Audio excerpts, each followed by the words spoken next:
حضور اکرم صلی اللہ علیہ وآلہ وسلم نے ارشاد فرمایا، جس شخص میں یہ 3 باتیں ہوں گی وہ ایمان کا مزہ پالے گا۔ ایک یہ کہ وہ شخص جسے اللہ اور اس کا رسول ان کے ماں سوا سے زیادہ عزیز ہوں، اور دوسرے یہ کہ جو کسی بندے سے محض اللہ ہی کے لیے محبت کرے، اور تیسری بات یہ کہ جسے اللہ نے کفر سے نجات دی ہو، پھر دوبارہ کفر اختیار کرنے کو وہ ایسا برا سمجھے جیسا آگ میں گر جانے کو برا جانتا ہے۔ صحیح بخاری حدیث نمبر 21۔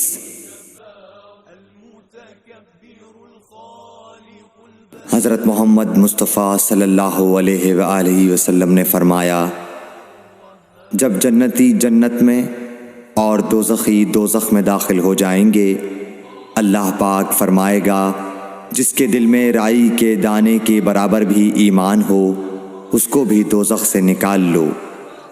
تب ایسے لوگ دوزخ سے نکال لیے جائیں گے اور وہ جل کر کوئلے کی طرح سیاہ ہو چکے ہوں گے، پھر زندگی کی نہر میں یا بارش کے پانی میں ڈالے جائیں گے۔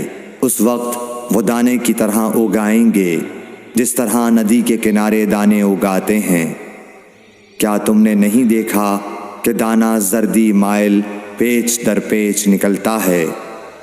صحیح بخاری حدیث نمبر 22۔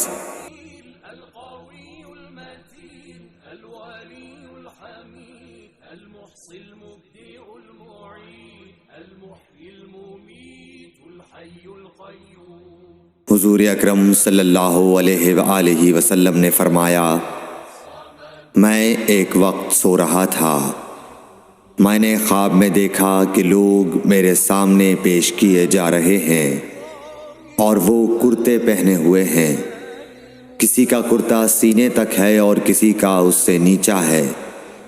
پھر میرے سامنے عمر بن خطاب لائے گئے، ان کے بدن پر جو کرتا تھا اسے وہ گھسیٹ رہے تھے، یعنی ان کا کرتا زمین تک نیچا تھا۔ صحابہ رضی اللہ تعالی عنہ نے پوچھا کہ یا رسول اللہ اس کی کیا تعبیر ہے؟